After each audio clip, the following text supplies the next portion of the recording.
থাকতে পারি, সেফটি দিতে পারি আমাদের বাচ্চাদেরকেও, এই দোয়াগুলো আমরা শিখাই দেবো ইনশাআল্লাহ।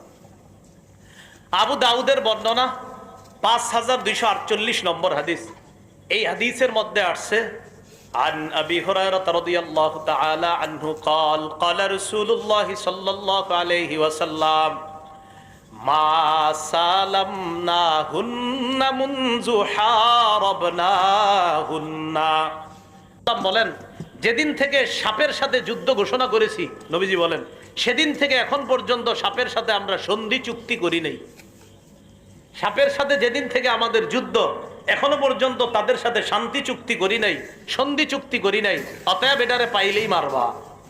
মান তারাকা শাইআন মিনহুন্না খিফাতা, কেউ যদি কোনো সাপ দেখার পরেও ভয়ে এটারে ছেড়ে দেয়, ফালাইসা মিন্না, নবী বলেন সে আমাদের উম্মতের অন্তর্ভুক্ত না। যেদিন থেকে